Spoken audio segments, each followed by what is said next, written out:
Oh, stand by 1 second.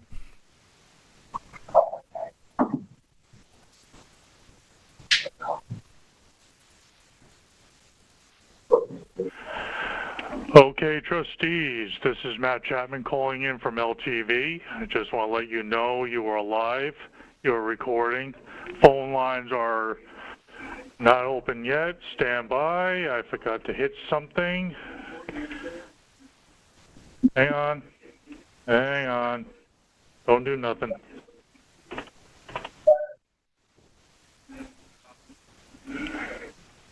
Stay tuned.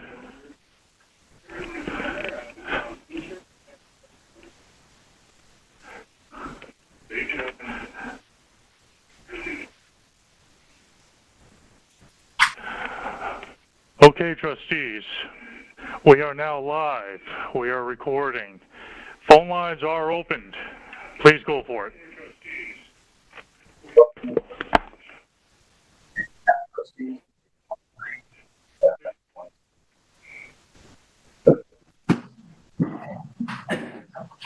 Pledge allegiance to the flag of the United States of America, and to the republic for which it stands, one nation, under God, indivisible, with liberty and justice for all. Thank you.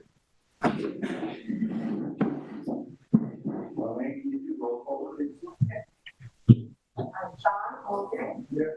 Francis Fox. Here. Patrice Golden. David Cavaletto. Present. Jim Brown. Ben Mellinger. Jim Rhino. Here. Celie Joseph. And Rick. Here. Thank you. Okay. Public comment. Request from Molly Graham, vehicle Northwest. Got submarine groundwater discharge investigation in Northwest area.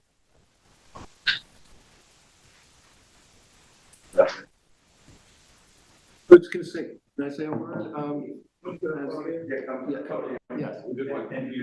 Yes, I'm Glenn Vincent. I'm on the board of the Academic Protection Committee, and we just wanted to voice our support for the Cornell Cooperative Extensions programs, which we have supported and funded since 2015. Most of that work has taken place around Pussy's Pond. They dug test wells, they analyzed the water table, they followed a plume of ammonia and nitrogen, and they also put in remediation devices like permeable barriers that are known to reduce, can reduce up to 60% of the, or 60 to 80% of the nitrogen flowing into the harbor. So anyway, this year, in collaboration with the Aquacultural Advisory Committee, we decided to fund the next pilot project in the northern part of Accabonac Harbor, which, as you all know, is the one that is the area that's most often closed to shellfishing because of the situation and the water quality there. So we hope that the trustees will approve Cornell's application to commence work on this important study. And now Dr. Molly Graffam will explain the details of the program to you. I have copies of the application and the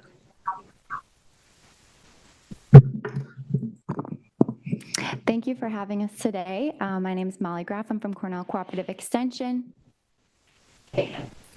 So I'm here to talk about the Northwest Accabonac Harbor Survey and interactive GIS map that we will be working on this summer.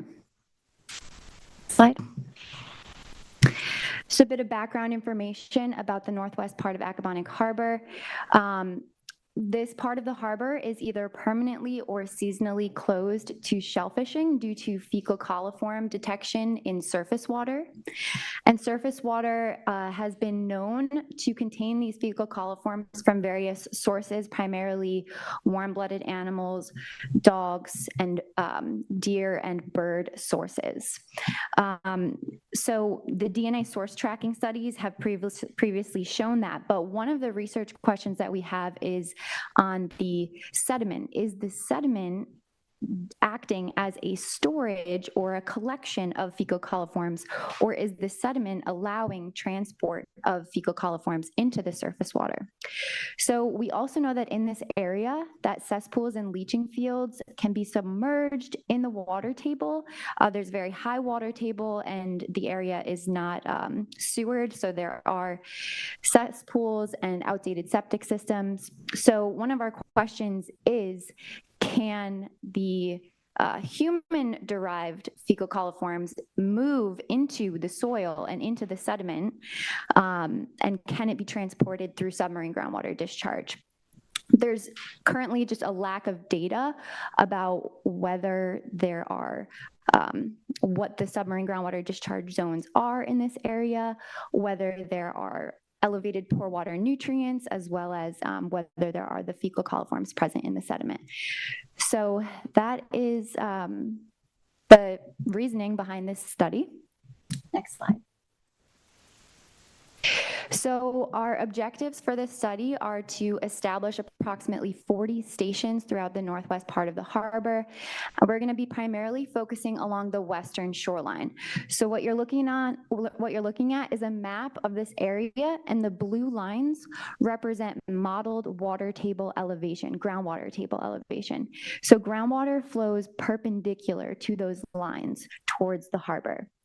So the western shoreline is the primarily residential area, and so we're going to be focusing most of the study in that western shoreline, but we're also going to get samples from other areas that might be considered more pristine or on the opposite shoreline as well. So we're hoping to locate areas with submarine groundwater discharge or groundwater seepage. We'll be determining the flow rate at about 3 to 5 stations.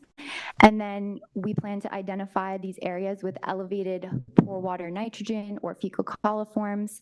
And this will all be quantified at low tide, which is when we're most likely to see evidence of this, because the change in water table height compared to the tide level, that is what drives the groundwater flow. So when at low tide, there's a higher, greater difference between the groundwater table and the seawater level, and so water flows faster. So we will be collecting this data at low tide and calculating nitrogen loading at about 3 to 5 stations. We will also be creating a map of the data that we collect, and we hope that this information helps inform future remediation that's very targeted in specific areas. Next slide. So to go over the methods, we're going to be traveling by boat and also wading into the water at approximately 40 stations. We have a pore water probe that is connected to a peristaltic pump, and that probe is driven into the sediment by hand. Then we'll collect a sample, and when the sampling is done, then we remove the probe and we move on to the next station. So everything is temporarily installed. We take GPS coordinates at each station. We're going to measure the water column height, as well as visually determine the sediment type. And we're going to be working very diligently to make sure that we are not contaminating any of the samples. So we will be flushing the equipment, pumping for several minutes to make sure we get a representative sample of what's in the pore water, because we know that fecal coliforms are present in the surface water, so we don't want that contamination. Next slide. So this is a schematic of what the whole setup looks like. Again, we drive a probe into the sediment about a foot below and then pump the sample. For field parameters, we're going to be collecting information on the conductivity or the salinity, the pH, temperature, total dissolved solids, oxidation reduction potential, dissolved oxygen. And at about 25 of the 40 stations, we're going to be collecting samples for nitrogen, and there's different types of nitrogen, so we'll collect nitrate, nitrite, ammonium, and TKN. And then a subset of those samples will also collect fecal coliform bacteria. Next slide. So we will also be collecting seepage meter readings. So this is the photograph of the seepage funnel. The seepage funnel is manually pushed into the sediment about an hour before we're actually going to take any readings, so that it allows, we just disturb the sediment, it allows it to kind of settle and reestablish, and then we wait an hour and then we take our readings. The funnel is attached to a clear PVC tube, and then the tube also has a measuring stick underneath it so that we can measure the distance of which a dye travels over a specific distance over a specific time. So we are going to inject a biodegradable dye. It's EPA approved. It's totally harmless. We inject that dye into the tubing, and then we watch the leading edge of the dye, how that travels over time. And so that is related to the seepage flow directly. So we take readings of that dye about every 3 to 10 minutes for up to a half an hour. It really depends on how fast the flow is. So sometimes our readings are very quick because the flow is really fast, and sometimes it might take longer if the seepage flow is slower. And then we remove everything and move it to the next station. No, we only plan to do that for about 3 to 5 stations where we see visual observations of groundwater flow, as well as with the pore water probe, if we have evidence of groundwater flow. So when we see low salinity conditions, that would be an area where we would want to explore more with the seepage meter. The seepage meter stuff is a little bit more time consuming. So the pore water probe itself is more of a quicker measurement, and then we'll go back with the seepage funnels and do a more investigation in areas that we think are going to be showing groundwater flow. Next slide. So the timeline for this project, if you are able to approve the permit, we're hoping to do the field work this summer, either in July or August, and then we'll start analyzing the data throughout the fall. We'll be preparing a final report, and then we also will be preparing a GIS map by the end of the year. So hopefully all of this will wrap up in about 6 months.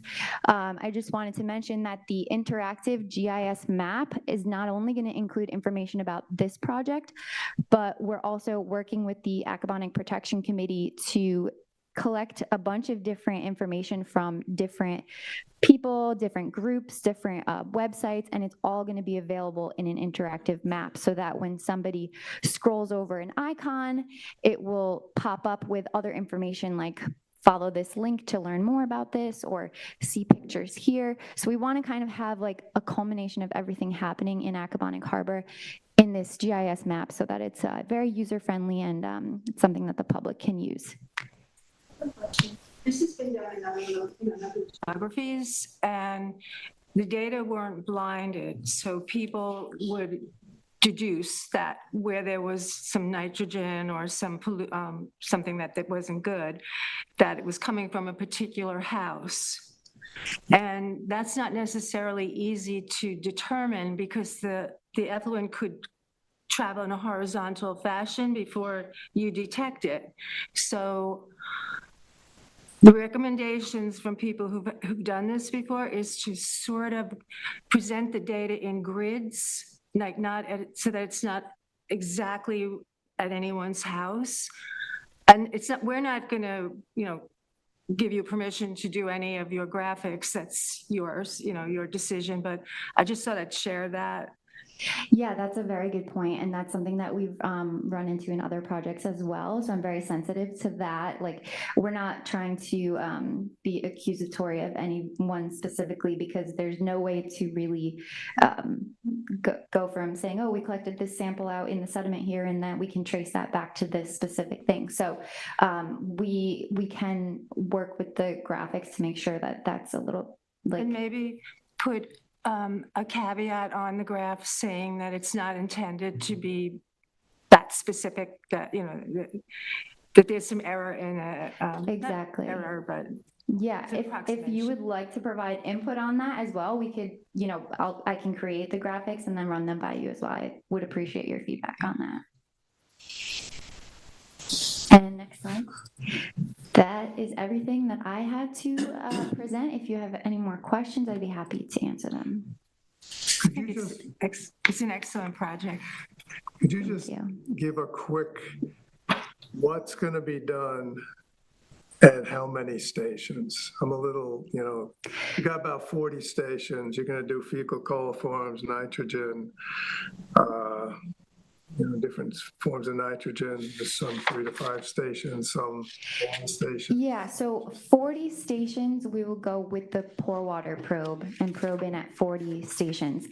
From there, we'll collect that information, look through it, and decide, okay, now we found evidence of groundwater seepage. We found low conductivity values in the pore water at these stations. So, and if we see, for example, very sandy sediment or very gravelly sediment, that's another indicator that this area might be supporting groundwater flow. So from the visual observations and from the pore water data, then we'll go back to 3 to 5 stations and do that more significant investigation with the seepage funnel. And so we'll be collecting about 25 samples for the nitrogen series, and then about 10 samples for the fecal coliform. Thanks. So would you come back in like January when you're done and give us the results? Is that? I'd be happy to come back and present on Yeah, that, sure. This is really important. Thank you. Thank you. Why did you select 25 going to 10 stations? What was it? Because given the acreage that this is covering, was there a specific sampling theory in here that why you would pick that number, or is it just eyeballing it? And you're... Well, from previous experience, I'd say that knowing that we are going to do 40 stations, that we can like just financially wise, like it's expensive to do nitrogen analysis and to do fecal coliform analysis. So I think I picked a subset. We'll pick a subset of the stations that seem most promising for getting the results that we're looking for, because we're going to be looking for a very specific, like a set of circumstances where there's evidence of groundwater flow. So we're probably not going to see that at every single station, but I think just given the experience that I have in the area, we'll probably find that at least 25 stations, and we'll collect there.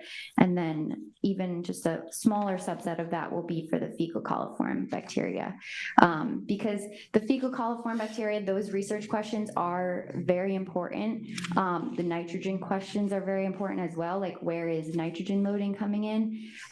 So I think with the fecal coliform testing in the pore water, this is like the start of a longer investigation, because we're not going to have all of the answers at this point, but it's a start. It's interesting. Are you going to sample for any minerals like iron or manganese in the water, like liquid iron?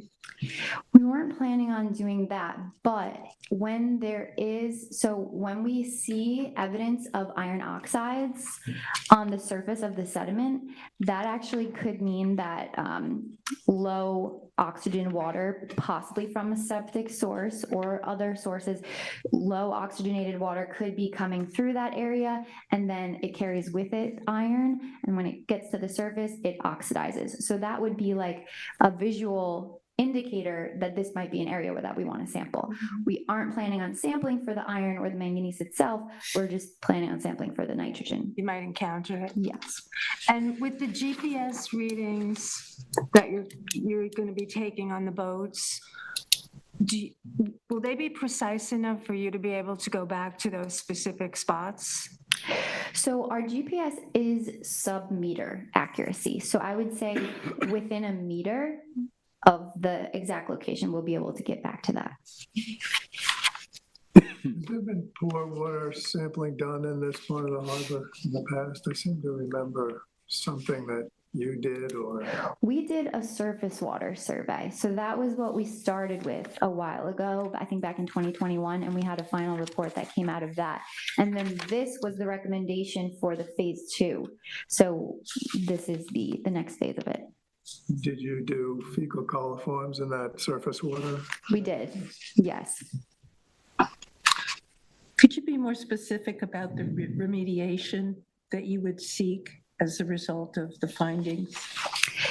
Yes. So, for example, we recently did something like this in Setauket Harbor and worked with a community group and did mapping like this.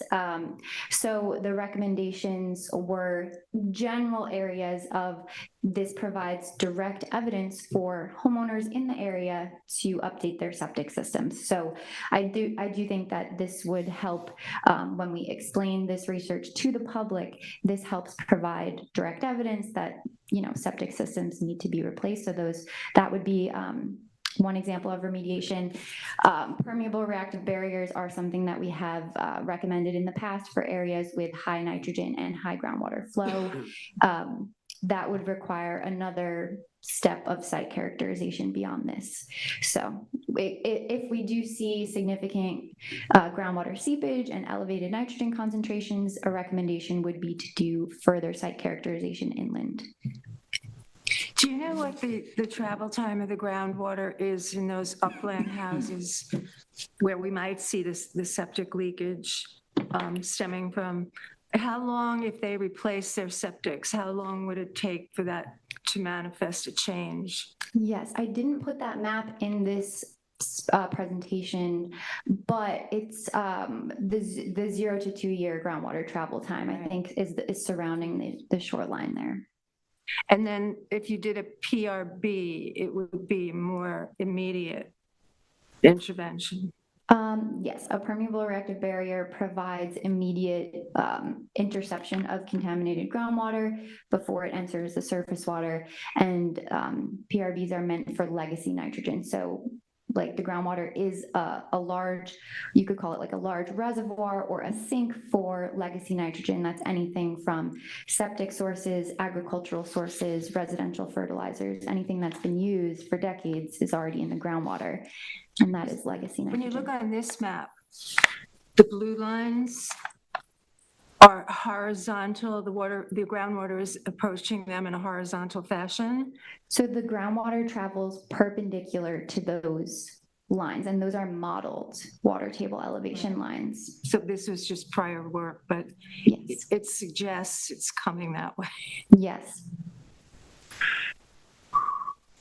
Anything else? Good.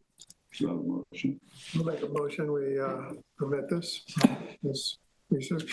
Second. Thank All in you. favor? Aye. Anyone opposed? Thanks, Molly. Thank you very much. Thank you. Thank you, Molly.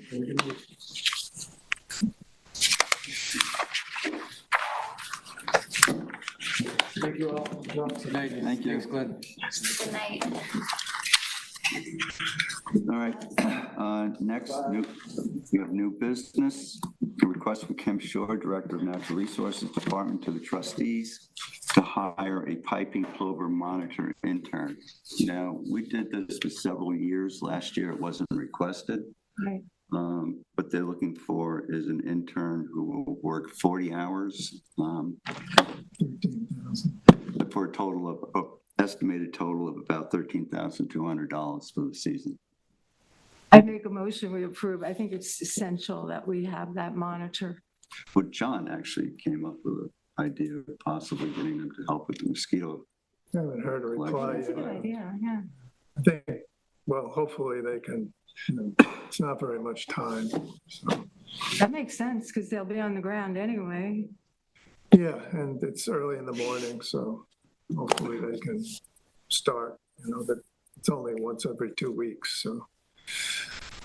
We're seeing a lot of activity with oyster catchers, which is not a protected bird, but They use the trustee truck too? They have, They can have access to it? yeah, they actually work through our office, but Yeah. report to Kim. Got it. I think we definitely should recommend that they also do the larvae monitoring. If they can, Yeah, we can. if the skill sets are comparable, I think they could be trained. I did, And the amount of time that's required to monitor the Yeah. growers. So, So, yeah, I'll make a motion. We Second. fund this. all in favor? Aye.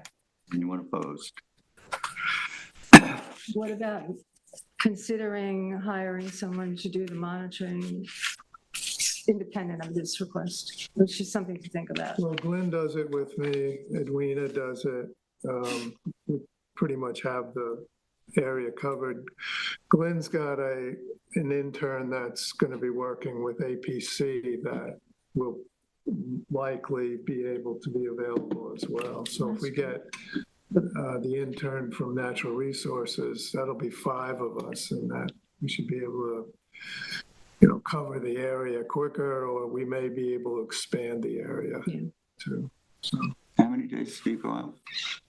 it's only once every 2 weeks. Oh. It's at the new and the full moon, basically.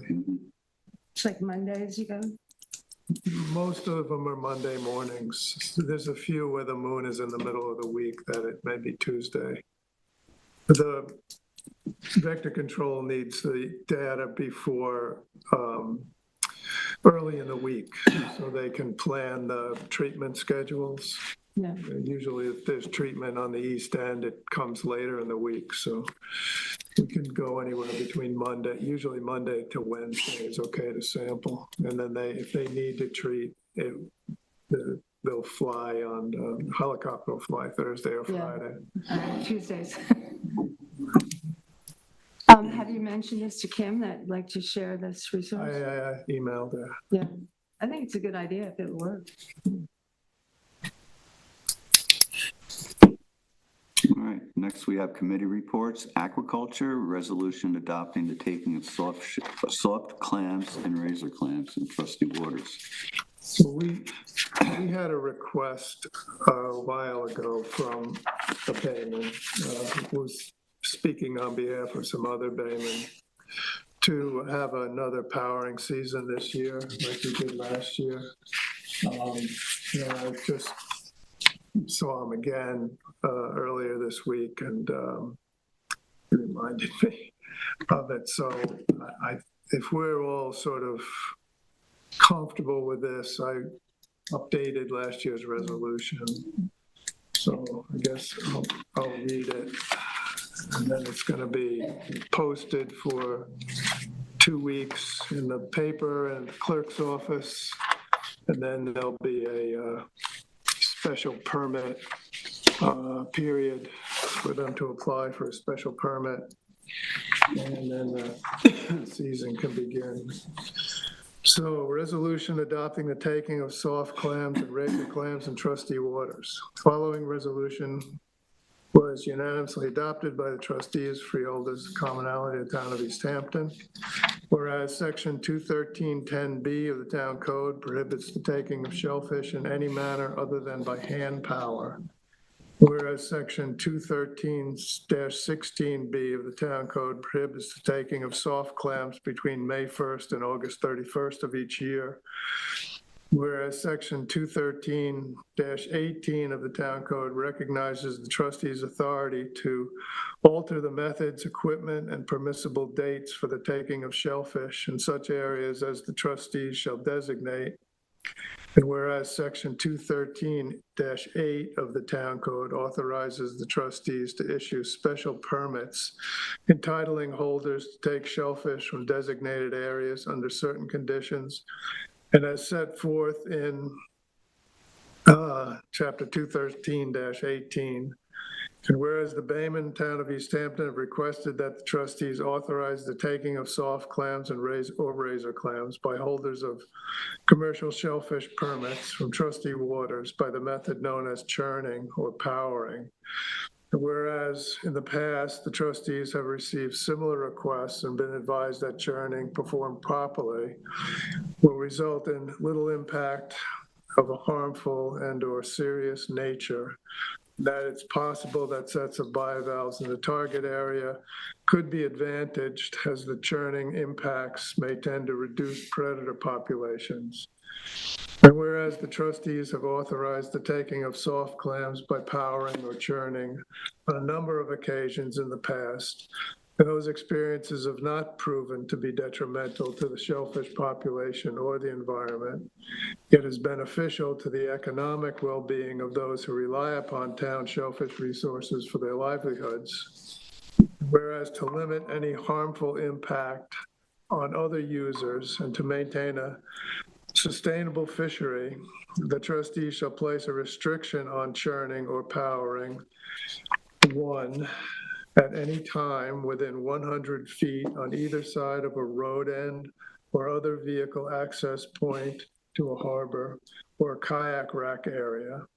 2, at any time in any area containing eelgrass or widgeon grass, plus areas seeded with oysters within the past 3 years, clams within the past 5 years, and scallops within the past year, as delineated in seeding maps published by the East Hampton Town Shellfish Hatchery.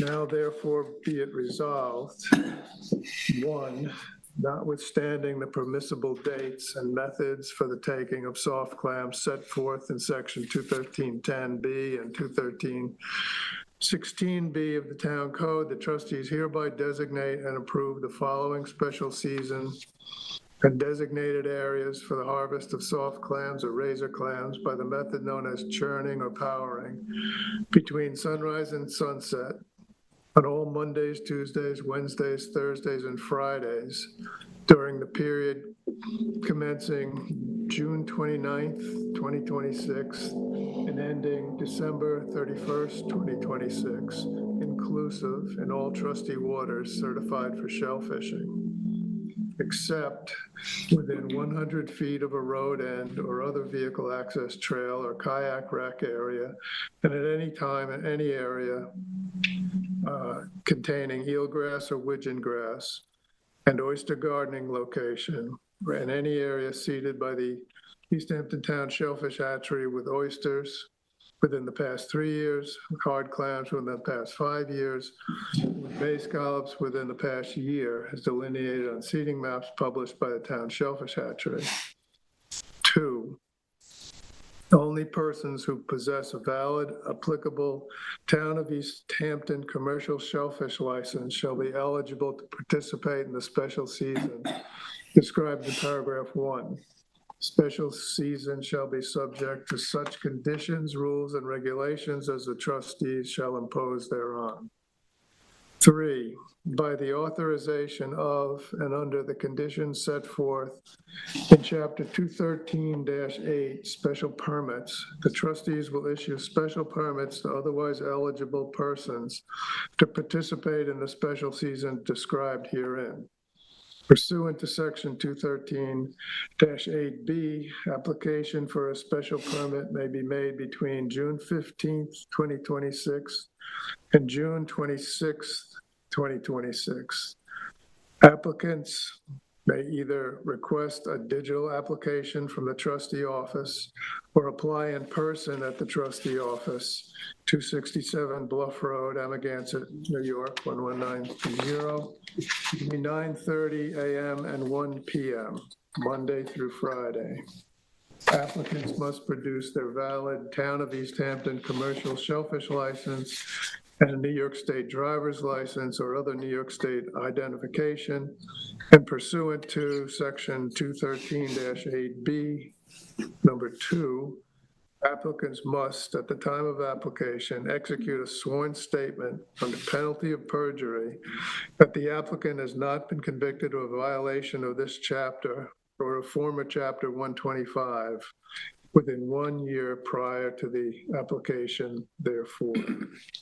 Number 4, anyone found guilty of violating Chapter 213 or the former Chapter 125 within 1 year prior to the date of application shall be ineligible for a special permit.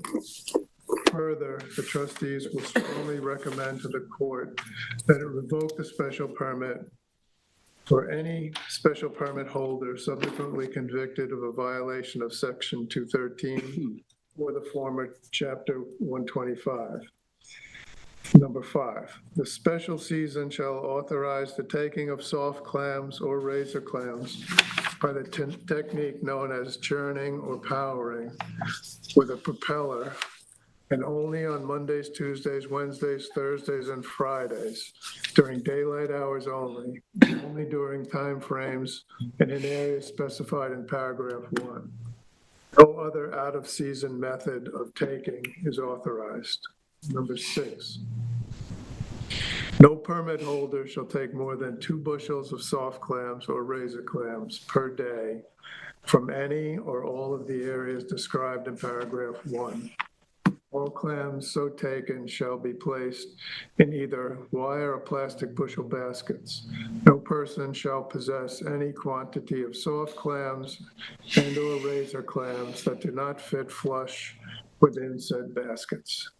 Number 7, any boat containing soft clams and/or razor clams in trustee harbors on days when churning or powering is permitted shall be subject to inspection by the trustees or the harbor master.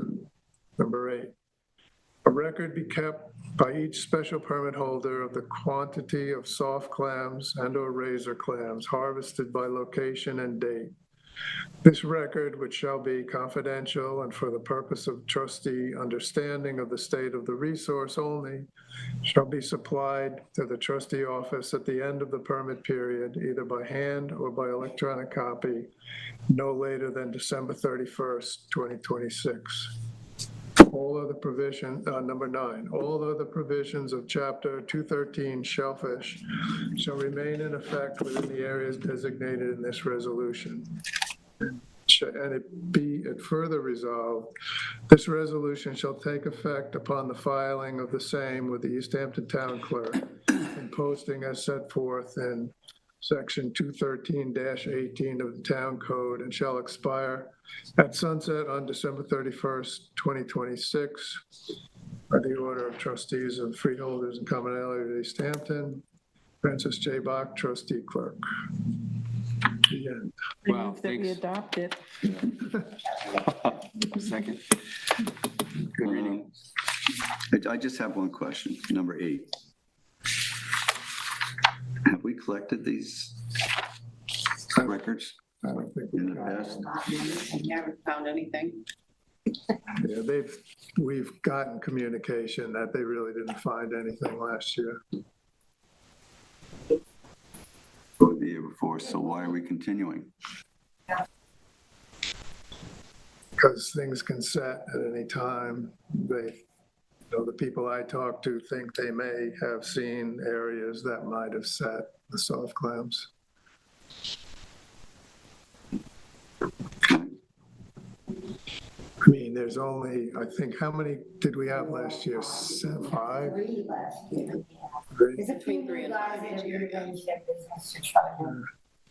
I doubt if we'll get more than 6 or 7 applicants, probably fewer. And of those, it's questionable whether they'll all either go out to Wasn't the feedback last year that they couldn't find that many clams? They weren't too happy about it. well, I mean, that's, I don't think there'll be a lot of demand. no, I don't think so either. Should we set a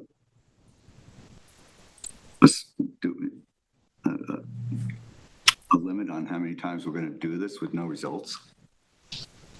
Does it make sense to just continually churn up the bottom for no reason? Well, it depends on how much the bottom is getting churned up. I mean, I don't think it's getting churned up very much at all. No. Mhm. I mean, I hear you. I understand where you're headed with this, and I would agree with you if they're just churning all over the place, just willy-nilly. Mhm. But that's not how it works. They're not going to waste their time. And gas at this price. They look for signs, holes basically, where they think there may be soft clams that have put their siphons through the sediment. Mhm. often it's wormholes that they're seeing, Mhm, but they don't know until they, try to harvest there. mhm. And I think subtitly, this is kind of the only method that really will determine what is down there. So,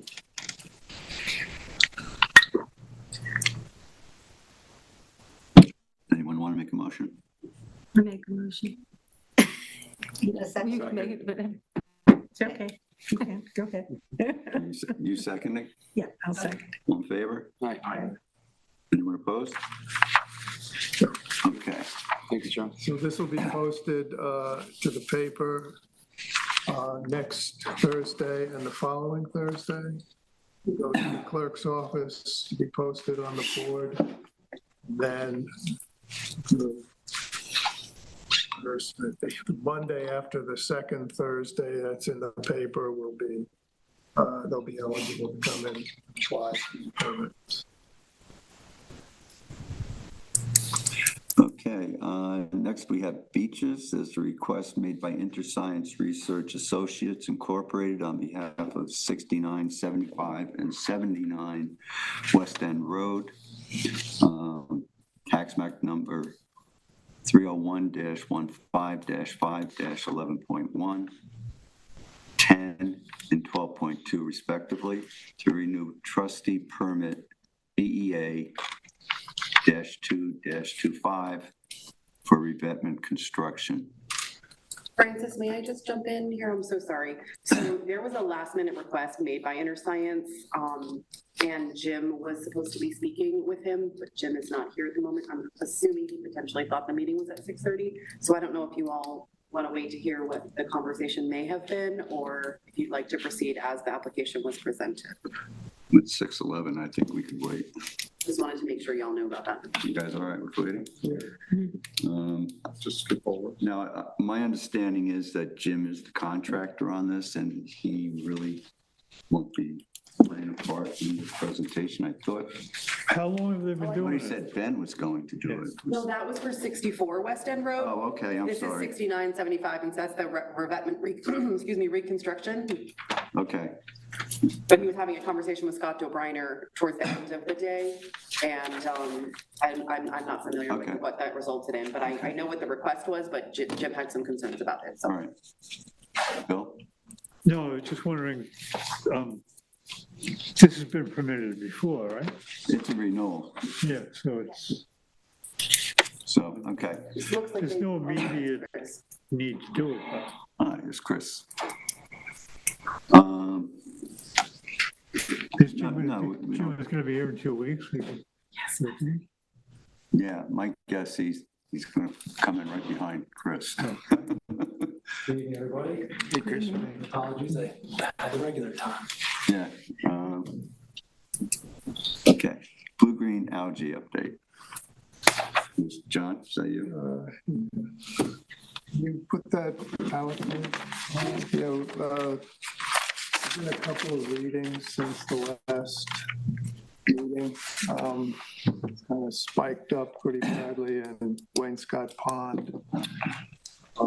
There's also a reading for the first time this week in Swan Pond. It's fairly low, 35.9. So the limit below which they don't consider it a bloom is 25. But this is Wainscott Pond. That's the data for 2024, 2025. And the red numbers are around this date, mid-late May. So you can see that in 2024, the readings were only in the 90s. 2025, the readings around this time were around 200. In both these cases, you'll see that none of the readings really went up to 800. They're all, around 700 was the highest reading. So you can flip to the next slide. This is the 2026 slide. So you can see it's shot up to over 1,000 on the 22nd of May, and then just yesterday, it's down to 876 or something like that.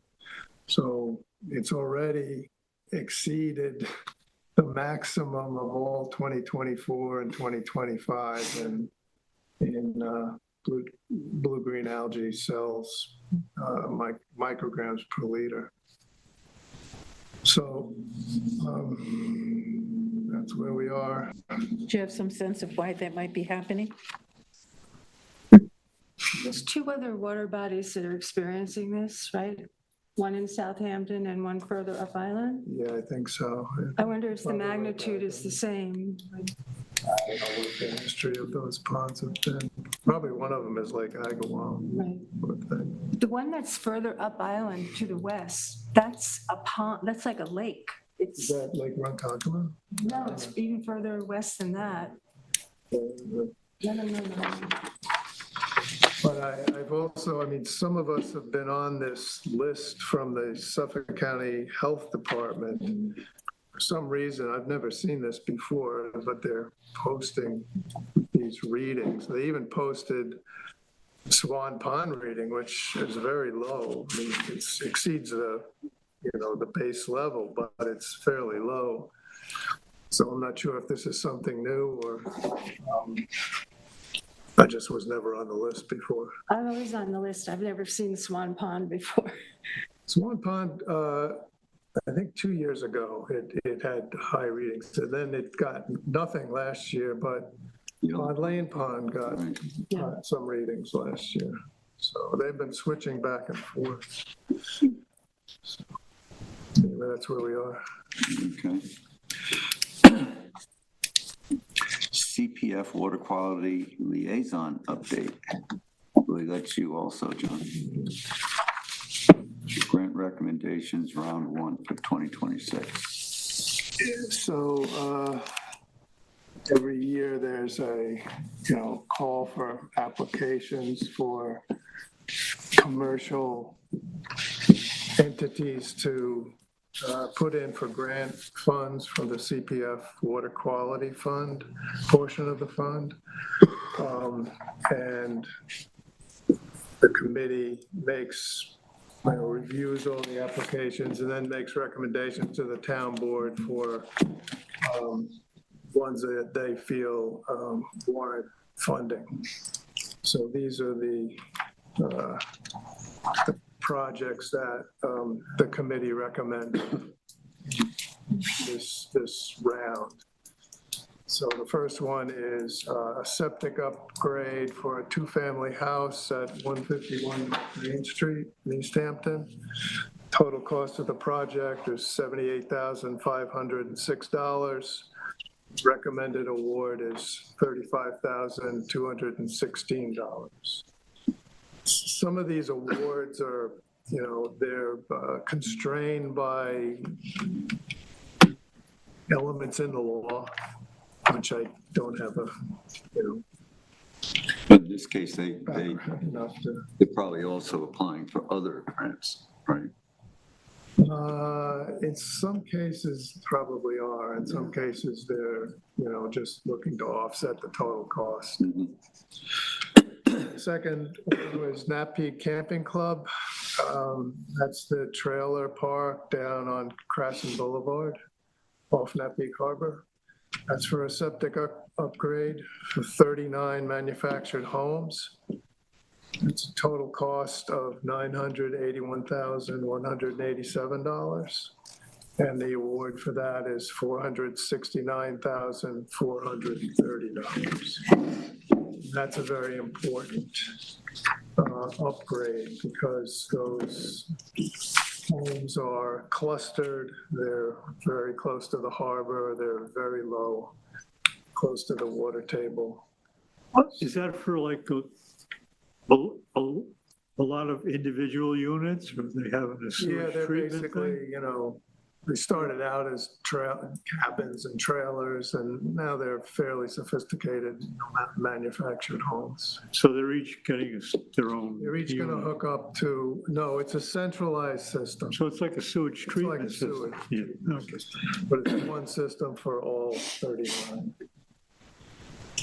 And, you know, we talked in the committee about, I mean, there's a street that runs along the harbor, and there's houses on the water side. The camping club is on the opposite side of the street. Talked about it'd be nice to be able to hook the houses up to the same centralized treatment system, but it's not able to be done because of just legalities or property ownership and things like that. It's a town-owned road, right? I think it is, yeah. But they're all individually owned properties on the water side, and the camping club is like I think it's a condominium or cooperative arrangement. The third project is Rita Cantina, a septic upgrade. That's a restaurant down in Maidstone. The total cost is $200,614, and the award is for $70,038. That one's been in the sights of the committee for a long time, and I believe I believe the septic has already been installed. I saw them putting it in. The fourth one is Treescape number 11B. That's 3 septic upgrades for 3 units comprising a total of 3 clusters comprising a total of 32 units. It's for a total cost of $658,930. And the award is for $416,280. And there was another section of Treescape that was granted a grant to upgrade their septics last year as well. The fifth one is for Roadside Rita, which is the former dive bar location on the stretch. It's now called Roadside Rita, for a septic upgrade for a restaurant. Total cost of $703,000. The award is for $300,000. The sixth one is for the New York Center for Clean Water Technology, for a PRB installation north of Wainscott Pond. Total cost of $366,115. The award is for $309,529. So that hopefully will intercept groundwater that's flowing from fields in the north towards Wainscott Pond. The seventh, the last one is for Clear Bay's Environmental, for Accabonac Harbor Long-Term Monitoring Plan. That had a total cost of $70,127, which I think included a section that was put off to another time. The award for that one, which is $49,750. That award is basically for updated monitoring of the PRB was installed on the west side of Pussy's Pond several years ago. So there's data from the original monitoring of that PRB. This is the updated monitoring that'll be able to be compared to the original monitoring and determine the long-term effectiveness of the PRB, hopefully. So Those are the recommendations. I think the board is still considering them. I don't think they've made a decision yet, the town board. So I may be wrong about that, but these are the recommendations of the committee. Okay.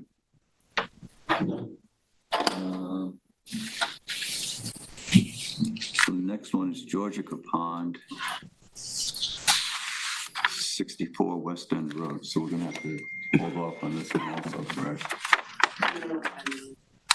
I thought Jim was coming. Okay. We probably think it's 6:30. Yeah. Let's hold off. Okay. It's almost 6:30. Yeah. Horseshoe crab counts. Tim, you're on.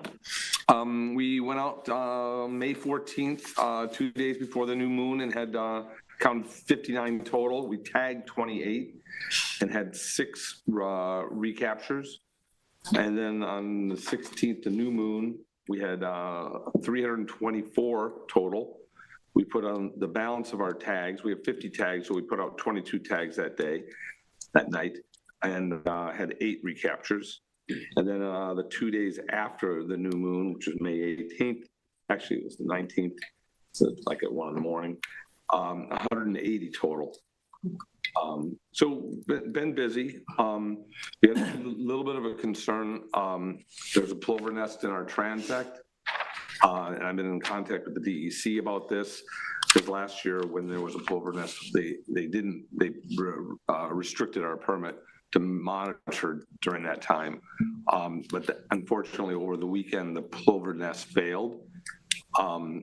And I talked to him a couple of days ago, and we're able to start. So we're starting the full moon. Today's 2 days before the full moon, and we're going on at 10 o'clock tonight, and then also on the full moon Sunday, and as well as Tuesday/Wednesday morning. But all is well, and we're sad about the plover, but we're excited to be able to continue our work this moon. Great. Jim and I went out those nights as well on Napeag, and on the 16th, we had almost 2,000 crabs we counted. It was wild. So then we had 5 or 6 recaptures hitting on the 14th, and we got about 75 tags out those 2 nights.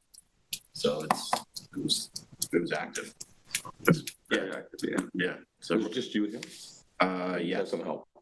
We had Tom Flight came out with us on the 16th. Great. He showed up and helped us out tag, which is how we were able to get so many tags. We had David come out one night. Oh, yeah. Yeah, it was 1 a.m. was like the high tide. It was a late one. So, and then we're gonna go out tonight too. I understand 2 of those tags were consecutive numbers. I don't know that. Yeah, that happens a lot. We saw a lot of our recaptures were from 2 days before. So we didn't count the ones we tagged 2 days ago.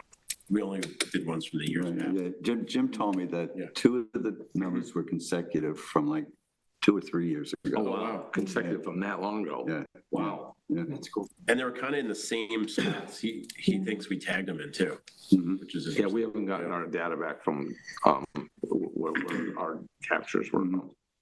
It takes usually a couple weeks. Yeah, we like ran out of space to keep counting. You just pulled in the parking lot.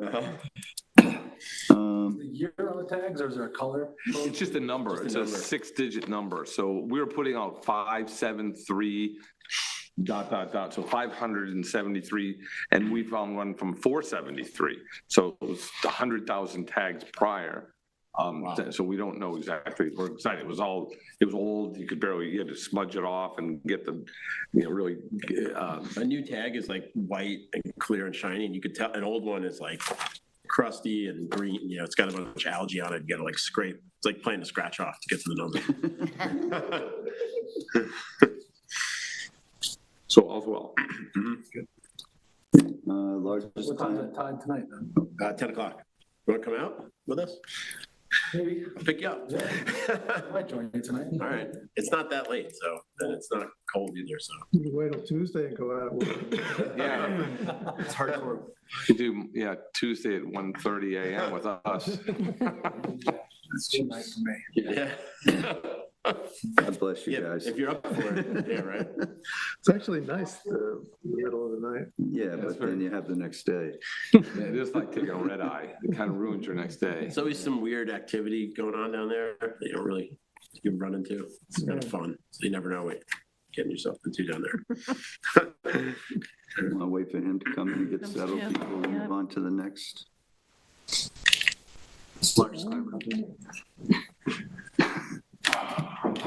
We're waiting for your horseshoe report. Just waiting for your crab report. Hasn't started. 5:30. Yeah. That was earlier. We just went over the crab counts and stuff. Yeah. What do you want, How'd you do? what do you want to know about? So you got 2,000. More than 2,000. We did about 260 or 70 the first night, 1,600 the second night, and another 1,600 on the third night. So we've set out 75 tags so far. We've recovered 13 tags, ones that we've tagged previously. So Pretty active. tonight, we're on at 9:12 and hope to get the last 25 tags out. Okay. Largest clam contest, planning update. Do you want to go to that or Jim's other? Listen, if you want to finish what you're doing, we can do the Yeah, why don't we, 64 West End, we can do last if you want. we can finish this section and then we'll go back to this. Okay, So after the website, we'll go back. website? On this list is renewal of the maintenance contract. Do you want to start When we finish that, we'll go back to Jim's to the other section? two. Okay. So I can give you an update on the largest clam contest.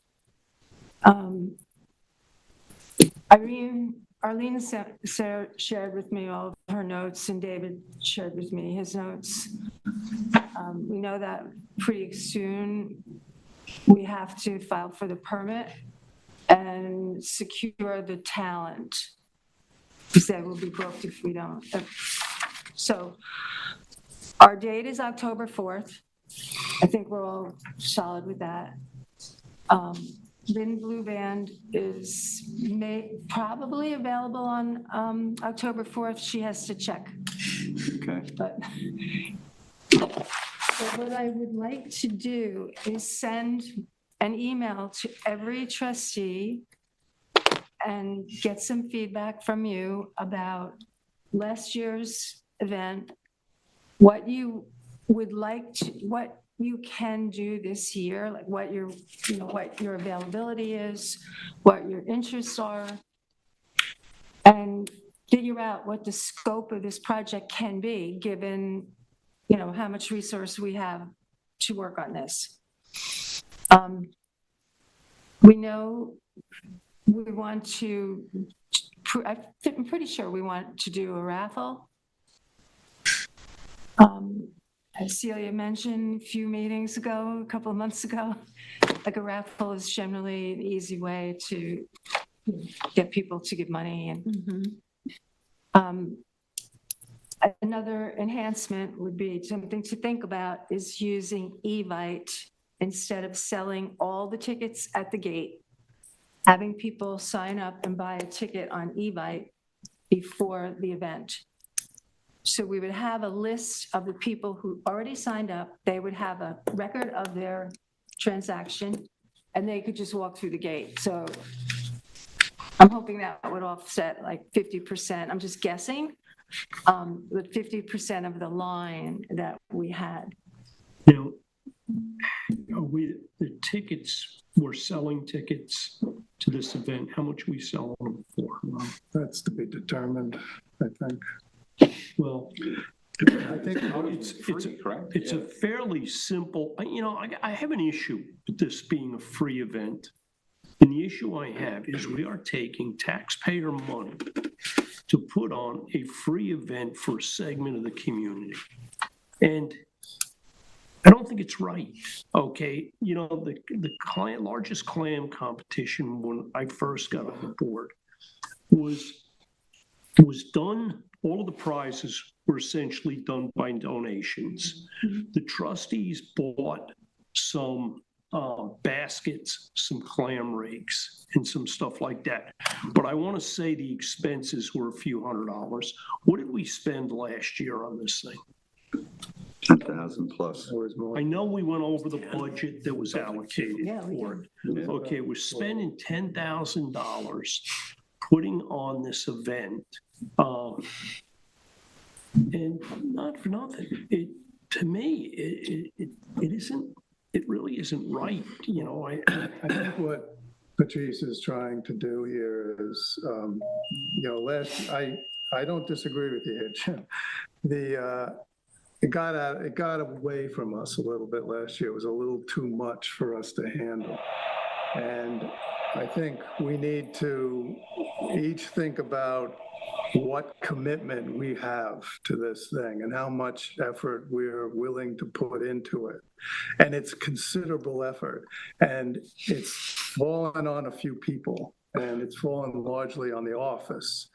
And I don't think, you know, we should expect that we can continue along these lines and really be able to handle it. So I think, you know, what Patrice is like expressing here is, depending on what feedback she gets from this email, is going to determine how large this event, you know, we feel we can handle. And I think it's going to have to be for anything from the way it started, very small in front of the office, to basically, you know, something along the lines of what it was last year. But there has to be a lot more commitment, I think, by each one of the trustees in order to, you know, keep it large. And I think we had basically several work streams last year. We had the food, the serving of the food. We had the largest clam contest. We had the door where we were selling T-shirts or whatever. The chowder taste-offs, the whole thing in itself. Yeah, I mean, we had like these core little elements of activities. We don't have to have all of that. We could reduce it if we have to, but we got swamped at the gate. We were just like inundated by the tidal wave, and it worked, but it was extremely stressful, and people were waiting there in the queue to get to the gate, to get to the desk. And then once we had them in front of us and when we were, you know, dealing with their transaction, that was reasonable. But the queue was a long queue. So that's why I'm hoping that if the trustees agree to try Evite, that would, you know, make the people that come to actually pay at the door would be less. And we'll have more, I'm going to say more training on the devices that we're using, like the whatever that square is, and the QR codes, and, you know, really have this. You know, one thing I saw last year, I mean, I had somebody bring up a truck, and we grabbed some plants and we decorated up the trailer real quick. But one of the things, we had a bunch of kids that were trying to do community service. The unfortunate thing is those kids literally arrived with the crowd. Okay, so there really wasn't time for those kids to be distributed throughout the teams of workers, to be kind of read into exactly what we were doing.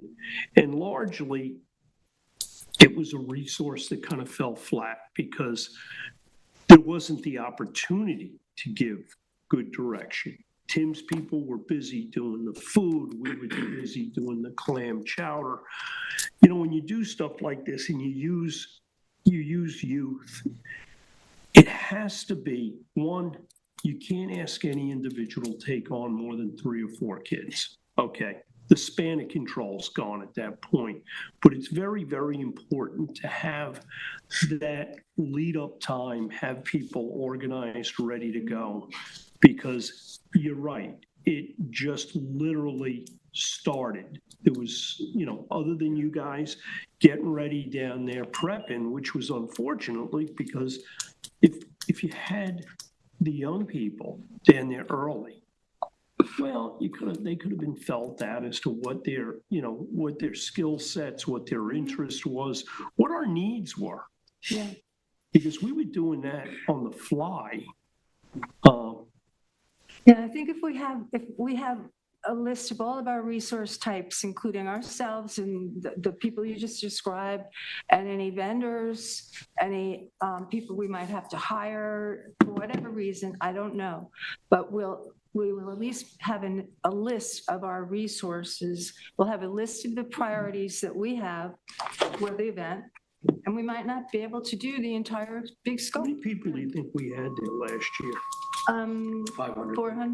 500. No, it's good round. We had the idea with the tickets, right? And the idea was to slow down these people from getting online. And once you got, one or two samples, you would kind of either go back and buy a new ticket. But we wanted people to understand that it wasn't like limitless food. It was more of like the idea of having it one or two. But it was a beautiful, perfect day. The venue was really big, so parking was easy. All these things worked out the way we were hoping they were worked out. We just got mobbed. And we had, I had 20 students from the middle school helping out as best they could. But yeah, Jim, they're not trained in how to do. No, but listen, they don't have to be trained, but you know what they do need to be trained?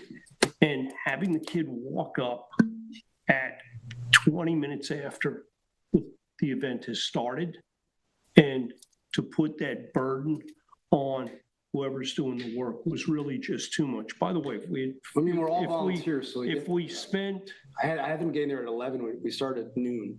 Yeah. So ideally they got there an hour ahead, but they didn't. Yeah, and then also shucking the clams. We got like the line, and they got two guys shucking clams. How fast can you do that? Well, so it just. Hey guys, I think we spent, if I recall, we spent about 12 grand last year. We had 500 people.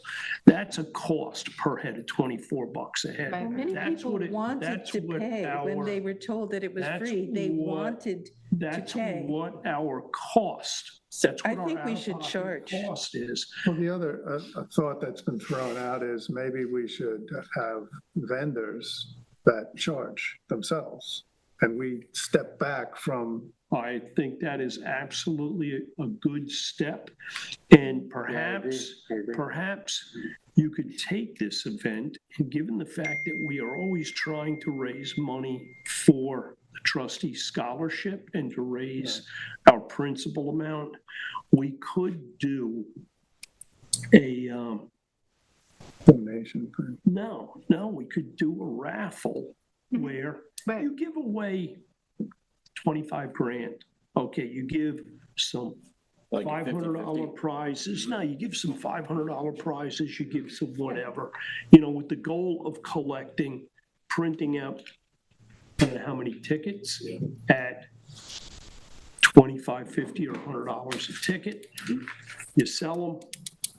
The people come there. We do this with the fire department, and honestly, We sell the tickets ahead of time. the tickets are sold ahead of time. Yeah. The event essentially is free because it's going to get the reading. What it does do, though, is it may expand this event more, and it actually will probably be taking away from the largest clam. It'll become, the focus will start to shift away from the original. So you sell the tickets before the event? Yeah. But how big is the fire department? How many guys are selling these tickets? We've got 9 trustees. 2. Yeah, but they You get guys out sold there. all tickets? Can I tell you, we sell tickets the day of the event, okay, and I don't know how many If you're tickets not- we sell at That's that. only if you're not sold out, right? No. We're selling tickets the Oh, to the day con. of, because you can't Yeah. have the event if you haven't sold out on the tickets. So the day of the event, we're selling tickets for next year's, okay? We're typically, the event is second, third week in September. We are usually sold out by February. now middle of next month. That's the big bucks thing, right? Yeah, yeah. Same format. It's the same That's what template. Celia But like you was said, describing. it becomes a separate event than what Yeah. this is supposed to be. I think the idea of having some individual vendors come in, reduce it. Food trucks, right? Food trucks, reduce it down to Does that change the permit a, usage or same thing? And reduce it down It's to gonna the change clam it. chowder competition, the largest clam competition, and let the individuals vendors do it as far as community service points. The kids can set up, they can deal with garbage removal, things that occur during the event, and they can be part of the breakdown. So, yeah, so you're not excluding them. And if we're gonna put kids and trustees doing stuff, put them doing stuff that is not generating an out-of-pocket cost. Okay, you guys doing the food and stuff has got to be an enormous expense.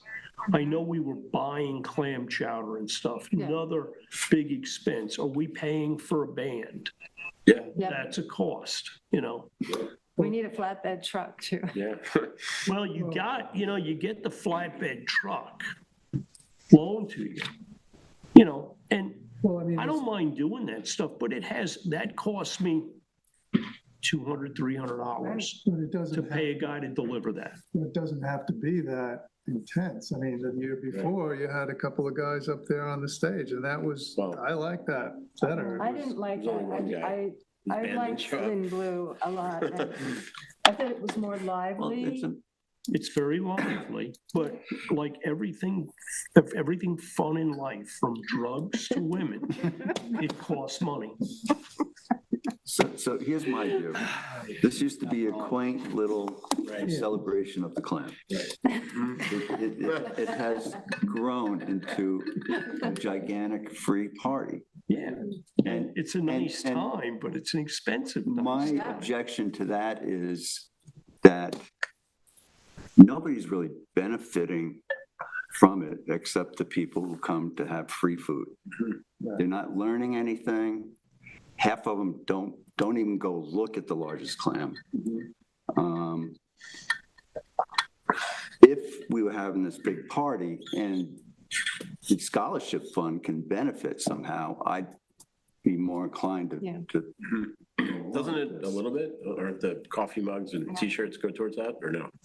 Thought it did. That was Susan's thing. She's no longer here. I gotta tell you, the deal is when you're selling, That didn't make any money. when you're selling merchandise, your inventory costs tend to, it's a false sense of profit. That made money because Susan paid for it. Yeah. But it Yeah, was she was donating all the difficult shirts. because we didn't have the proper sizes for people, or the colors that they wanted. It That's the inventory. An enormous That's the inventory, man. I tell you what, it's clothing kills you. I Loaves think was okay. This is what we have to decide what we are and are not going to commit to. And it's really up to each individual trustee. I mean, we sit around the table and throw out ideas that we do that great. But when it comes down to executing, if we get too big. Well, we so the fall lesson learned was that we did not have the resources on the ground that were trained in what they were supposed to do that day. So that's a big win if we can address that and get the trustees to commit. This is the work stream I want to work on. I want to work on this, and I'm going to do that. And if not, if we don't have staff for a particular thing, then we don't do it. Well, There also doesn't seem to be any communication between the historic group and the trustees.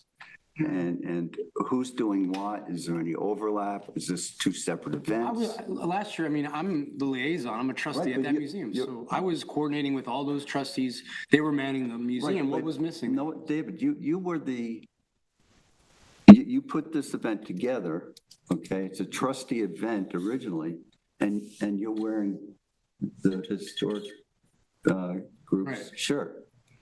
So You know, to me, that's a little confusing. Well, it was very Hey, confusing. listen, guys, simple thing. But what I'm saying, I think it's a great location. I think it's good to have the two together, but we don't seem to communicate with each other on it. I don't think that. We was had a really the problem though. I when, think the problem was Span of control. there were too many It's people. getting bigger and bigger. We gave away too much. Yeah. But And yes, we didn't plan, And you we know, we didn't take didn't any, you know. execute, we had a loose plan and we didn't execute it, and we weren't able to execute it on the fly quick enough. no, you can't, that's not how you can do a plan. So we made a big mistake. They had their banner up in the front. So it was the Historical Society. We did not have a banner. So people came This is in what I'm saying. and they didn't know who we were, or what we were doing. Right. So it was this- just a free party. Yeah. It was. so then they were asking like, who are you?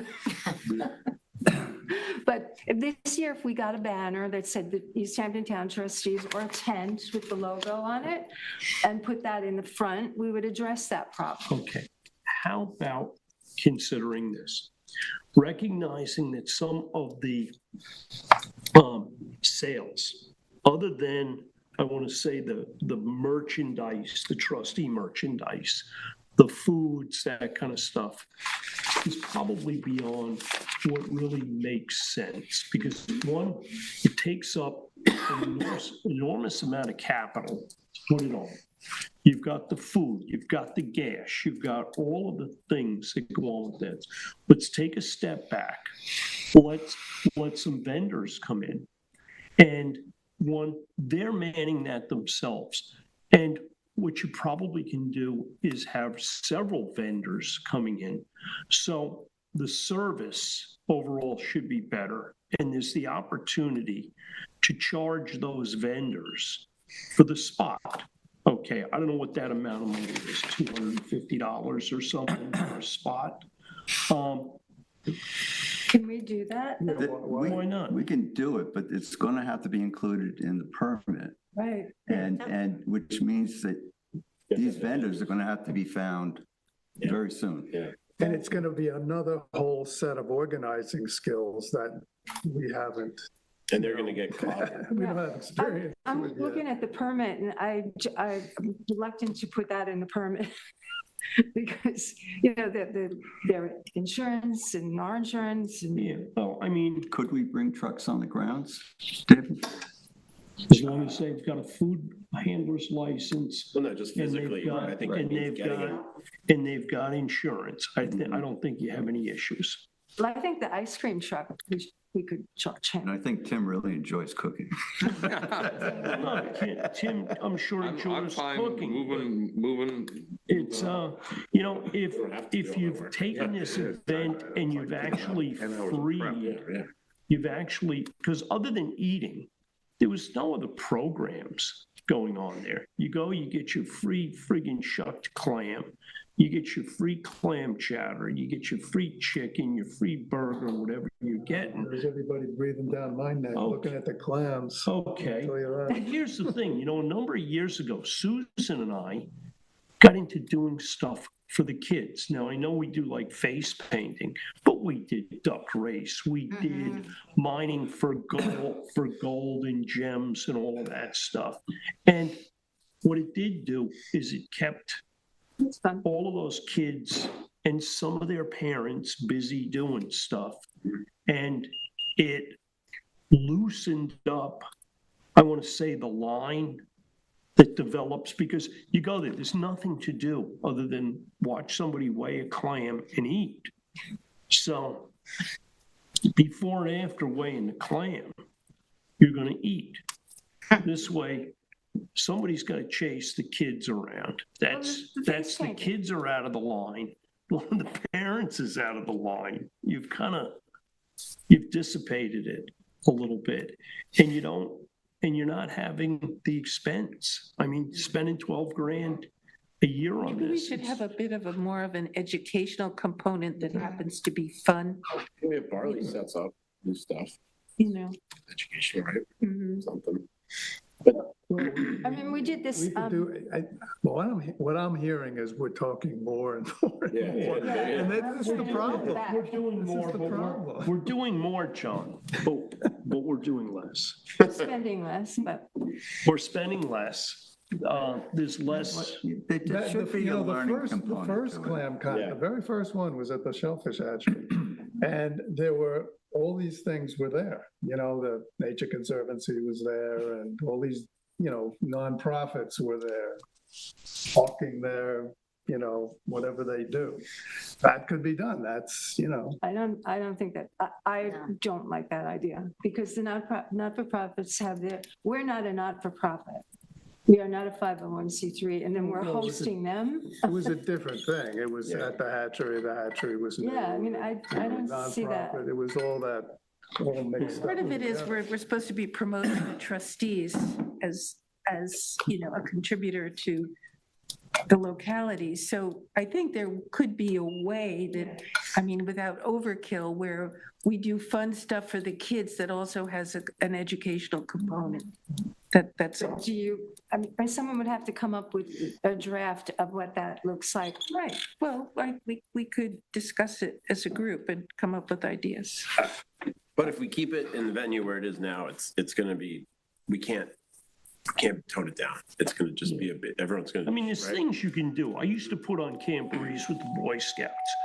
We had a great team of people did it. And we did Camp Breeze with 800 kids. And we did it at almost no cost to the organization. We can't ask these kids to cook for themselves. No. But what we did is, hey, we had all these people that had connections within the business community or here or there. We were able to pretty much get most of the services, most of the things donated. But when you do that, we would plan these events. Usually they were planned a year in advance. There's a lot of legwork that goes on. And, we were unable to get people out to just get prizes donated for this thing, which was the stimulus to start dumping more money out of our pockets. I got prizes from Mrs. Sam's and from the seafood shop. But we didn't get enough, not enough people did it, and it was very awkward. I felt very Well, awkward. we used to go to the marinas. We'd go to a lot of the, all of the marinas. I think what happened was with COVID and all that stuff, that's when it kind of, It was before COVID, though. that We were kind of running into felt, trouble with that. a little bit. Well, I don't know if we're going to plan this whole thing in public forum. No, Maybe we should. But I'm going to send out an email That's a good start. and please reply to it, even if you tell me you don't want anything to do with it, or, just reply, because we could have one work stream be coming up with that educational activity, because that could be something that you might want to do, and that would be of value. So whatever it is that you want to see develop in this forum. Is it possible for us to have like a work session at the office one night? Sure. Just to do the very first part of this? That's what we have we're doing talked now. about with Patrice. And then from there, she can get feedback from the trustees on this email, and then we can set up a meeting outside the public, and, and hash it out and, really try to I don't think, decide what we can do and what we can't do, and what we're willing to do and commit to. And we do have a clock ticking, so, so send it out. Do it the next 2 weeks. Yeah, the next. Yeah, we have to make a decision at the scope. All right. Thanks for all the suggestions. Mosquito larvae sampling, John? Oh, yeah, Glenn and I and Edwina went out last week. There wasn't much breeding activity. It was still not very warm. I don't believe there was any treatment of the Accabonac marsh. There was treatment farther west, Southampton too. but there was no treatment. But we'll be going out again Monday, and apparently Glenn went out over the weekend to show a possible intern that might work with us from APC, and found a lot of breeding activity. So it seems as though the rain and the warmth of, we'll see a little bit more activity this next week. Okay. Excuse me. Next, we have the website. I think you all received a copy of Michael Hansen's proposal, the continuous maintenance. I think it's very reasonable. I think we should just approve it. Yeah, I'll make a motion. Wait. We've run into a problem with the website just recently. We tried to post Dr. Goldberg's most recent water quality report, and it's got a lot of graphics in it. It's larger than the previous ones, and we haven't been able to post it. So Is this his report or his?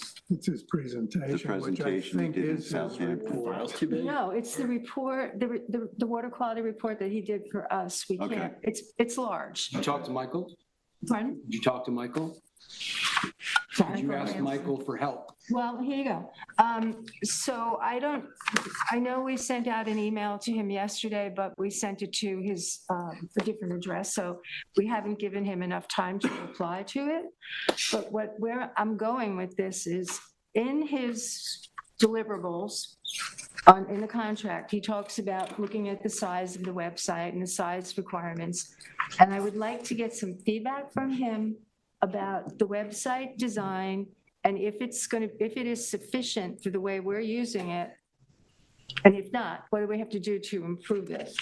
So just wanted to let you know, I mean, basically, that's what we sent him an email saying, that, you know, do we have to go in and take things out of the website, or do we have to upgrade the website? It's not working right now for us. So just, you know, if you want to renew the contract, that's fine. I would prefer to wait until we have a conversation with him about this and we make sure we get a full understanding of what the cost could be. Because if it's not maintenance, if it's more something else. Will there be any delay in payments if we wait? We could vote to pay him for this month because he waited till the last minute to give the presentation. So you want to vote to just pay him for This month? the or wait 1 till- month, and then each I month? mean, yeah, I it would take- don't use the website, the office does. So I rely on them, like, I have no idea how to use that website, but I know that they're having a problem with this, and we need to get a good understanding of what's going on. I'll make a motion, we pay him for this month, and then, you know, you can consult with him about these issues and Yeah. see what he says, and then, You may want to alter this proposal. right. Okay. Yeah. Second. All in favor? Aye.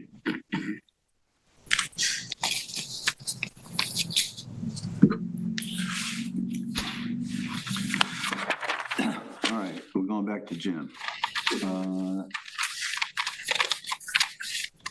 Didn't do beaches. also. Beaches, right. Request Okay. made by InterScience. Okay, request made by InterScience on behalf of 69, 75, and 79, that's Trauma House. We have issued them 2 permits. We issued a permit for a revetment about a year ago. That's what precipitated this, okay? The revetment work, one, they did not get the DEC permits. I don't know whether they got village permits or not. DEC came back to them and said, well, we don't want to give you a permit to rebuild your revetment. I think there was a disagreement on how bad a shape the revetment really was in. So last October, InterScience, on behalf of the owner, came back to us with what the DEC said, just we'll give you a permit to restore the dune. They came back to us, they got a permit to restore the dune. That permit runs out in October. I had a conversation with InterScience today. They may pursue the revetment permit again.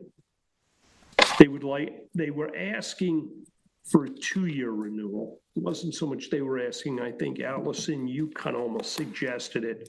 I said, listen, well, I would be comfortable renewing for 1 year, the revetment permit. But at the end of the year, if they're not actively pursuing that revetment permit, there's no reason to renew it. It's not that hard to get the permit from us. And in October, if they haven't redone the dune, which probably wouldn't happen until March anyway, we'll renew that permit. I think 1 year on the revetment and be prepared to renew because they're going to do something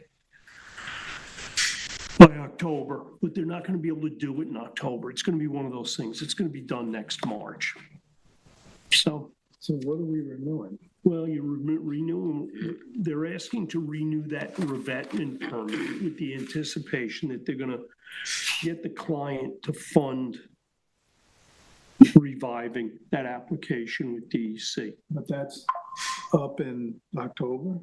No, what is up in October, that revetment permit, Allison, is up when? It's not October, it's probably next month. Our permit?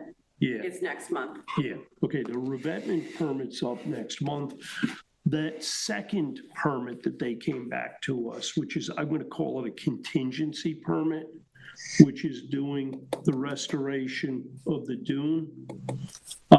That's up in October. That's up in October, and I would expect we are going to see them coming in for renewal on that. I mean, realistically speaking, are they gonna get, even if they reapply to the DC Are they going to get a or permit? whatever it Are is, they going to get a permit in a year?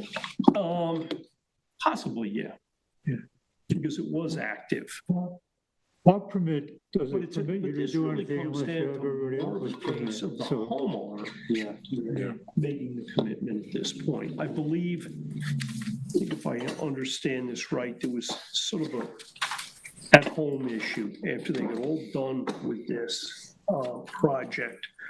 The couple may have decided to call it quits. I have a feeling the house is going to be sold. I don't know. Until they get farther down the road. I mean, our permit is useless until they get the Well, other. here's the reason all of these guys come to us for a permit. First is because if they've got our permit, they're on their way. It is a small amount of leverage with the agencies. It certainly helps with the village, because for this, they would need DEC, they would need village, and they would need us.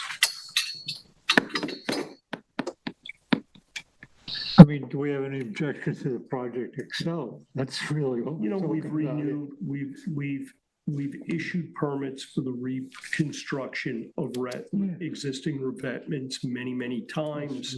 We routinely issue permits for the restoration of the dune and the covering, which is a condition of our revetment permits. So there's nothing being asked for here that's out of the normal what we typically issue permits on. Yeah, I mean, So if somebody, already approved this once. yeah, so if there's a motion, I didn't really think this was something that, I'll make a motion. My second. All in favor? Aye. Right. Anyone opposed? Okay. Next, we have Georgia Capon's InterScience Research Associates submitted a permit request on behalf of 64 West End Road, Suffolk County Tax Map 30115-5-3 to revegetate the shoreline. okay. I'm gonna have to take off my trustee hat for this. My daughter usually handles this, but she had some doctor's appointments today, and she's not able to be here. So you won't be voting. I will not be voting on this, and I've recused myself from any of the decisions that are being made here. If we want to see, I know Allison gave you guys a little plan. If you guys want to pass this around. I think what's shoreline? This is the shoreline along Georgia Pond. This is 64. I'm supposed to tell you who I am. This is Jim Grimes, from C. Grimes Land Design. This is a property that's had a fairly long and checkered past, okay? This came to our attention some 6 or 8 years ago when there was a lot of work done on this property with no permits. The village spent a very long period of time trying to get the owner into court and to get some resolution on this. That resolution occurred last fall. There was a tentative agreement made. It required permits from the trustees. It required permits from DEC and permits from the village. We did the work around the house. There was 2 phases of this work. There was the work that required DEC, and then there was work that just required us and really the village building permits. So we did the first phase of that work early this past spring, which was remediating the areas around the house, removing lawn, revegetating the areas adjacent the residence, removing patios. Then there was some health department and DEC stuff, which was upgrading the septic system and the shoreline restoration to mitigate clearing work that was done some years ago.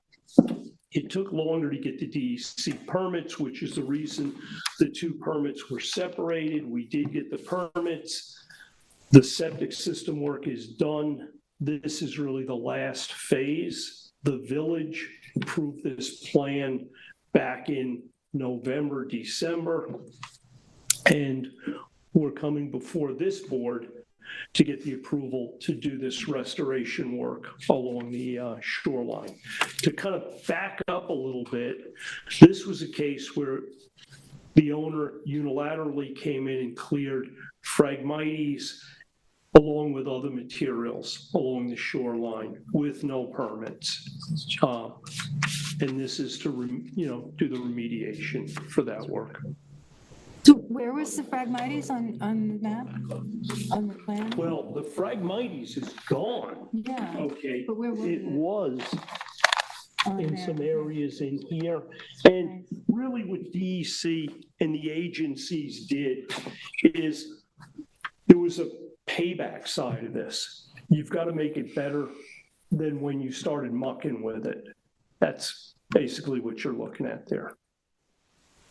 The goal right now is, this is a property that I believe the bank is involved in. And in order to market this property, which it is going to be marketed, they have to get a current C of O. And this is all part of getting a CO and actually getting the property compliant with our agency, with the village, and with the DEC. Well, Jim, what's the time schedule for this? We'll be doing this in the next 2 weeks. We're running out of time here. I guess I mean more like in years. How many, is this going to be like an ongoing restoration? No, no, it's not. No, sadly, there's not going to be a management phase of this at all. What this is going to be is to get a CO issued on this property. A future owner may want to come back and get some sort of a management plan, which would be a wise thing to do. But I think to try and incorporate that into a property that has such a long and kind of bad history and get it to a closing, doing something like a management plan coupled with a new owner, I think would just be a problem. Jim, weren't one of those like big patios supposed to get removed at one point? Oh, yeah. Is that gone already? Is that still there? Oh, there's all kinds of patios removed. There's another, if you flick back in that drawing package, there is the area around the house where there was a whole entryway. Yeah. There was patios that portions were removed of. There was lawn around the house that was extended, that was removed. Okay. And all of that work was done early this spring. And what's there in place of the patios? what's that? What's there now? With well, there's native grasses in the corner of the patio that they had us remove. There was some tiered planters that were planted with Pachysandra that the pachysandra was all removed and they were all replaced with native plantings. There was a row of non-native miscanthus out along the street that were removed and replaced with native switchgrass. And most of the lawn was removed and replanted with native, with what was described in the plan there. Is the DEC satisfied that the removal of the Phragmites, the ability of the Phragmites to hold the soil bank there was going to? Well, there's not much there right now. And keep in mind, the shoreline is more or less in the lee of that southwest wind. So there's not a tremendous amount of wave action on this shoreline. I'm just thinking of other instances where the plants that you used, in that area are very nice. Yeah. And if that would be sufficient in other settings, that would be wonderful. Well, we've done this. We've duplicated this template. We did 7 acres over on Chauncey Close about 4 or 5 years ago now, which still looks great. We're working on another project right now on 3 and 7 Georgia Cove Hollow Farm Road. We've done a bunch of projects like this. This is kind of nothing new. The only thing that's different about this project is how long it took to get the owner into compliance. Yeah, we went there last year ago. Yeah, oh, that's right. Yeah. Does property have a dock? It does not. And I don't believe it's going to get one either. Has a beach. I'm going to be honest with you, John. John, I'm a little surprised it didn't have a dock. I thought I saw one there one. There might have been one there. Now, you may be thinking of Klein's property to the west. No, it was in this cove. Yeah, okay. I thought maybe I'm. No, hey, listen, John, there might very well have been a dock there. So this project will bring the property into full compliance? This is the final phase, the compliance on this. Now, keep in mind, because of the severity of this past winter and the late date that we got the permits on this, we were unable to do this in the timeline that we originally proposed. So we had to go back for an extension from the village on this, which is going to run out by the end of June. So we are, it's in our interest to get this done ASAP. How hard is it to get an extension on that permit from the village? Impossible. No, they want, everybody involved here wants this project brought to completion. So you want a permit for this from the trustees? That's what I would like, yes. I think it's a beautiful project. I like the plant material that you used. It's pretty. Pond committee have a recommendation? I make a motion to approve this. For second. All in favor? Aye. Anyone opposed? Okay. Thank you, guys. Thanks for coming in. Yeah. Yeah, I can't give you that one because that's part of my permit. All right, move on to administrative. Following bills need to be paid. We have Seacoast Enterprises, $167.37. Van Dyke and Hand Accountants, $495. And Peconic Woodworking for an attic stairway. And we added work to put security features on the doors. Over on the inside, we added plexiglass to the doorway. And then on the conference room, we split the door, put a fold-down desktop there, and there's a separate latch for that. So there was an increase in the original proposal. But that invoice is for $6,300. Make the motion, we pay it. Second. All in favor? Aye. Anyone opposed? Okay, the following minutes are ready for review.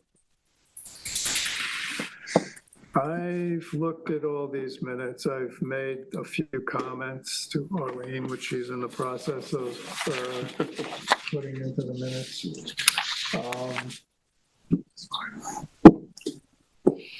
Are these 2026 minutes on this list, Arlene? I give them to Celia. They're the ones you commented on today. They're all ones I commented on? Well, in 2025, were there any comments on those? You're right, he's right. I made a few comments to incorporate it into the, I'm comfortable with the 2025 minutes.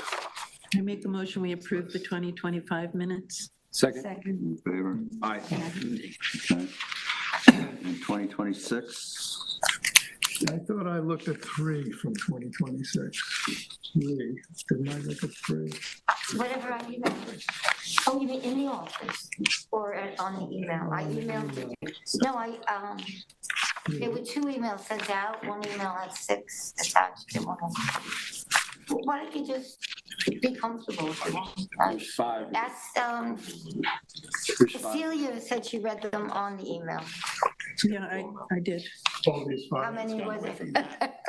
The exact number of 20, I can show people the, It should be 4, because one of them was a snow closure. right. He's right. Yeah, the ones I have here are January 26, 26, February 9. February 23rd, it was closed. March 9 and March 23. Does anybody want to look at the paper copies, or should we do this for next time, or? Yeah, I'll just look online. Okay. I'll look online. Okay, so you table those? Okay. Report of the clerk. I'd like to fill you guys in on the negotiations with the town board for the contempt case that was brought to them. How do we recap? Okay, so the town board was found guilty of contempt in the case of Seabreeze. Is it Seabreeze? Is that what they call it? Seaview. And they were fined. We got wrapped into this because we were partnered with them on the original lawsuit. Were we held in contempt too?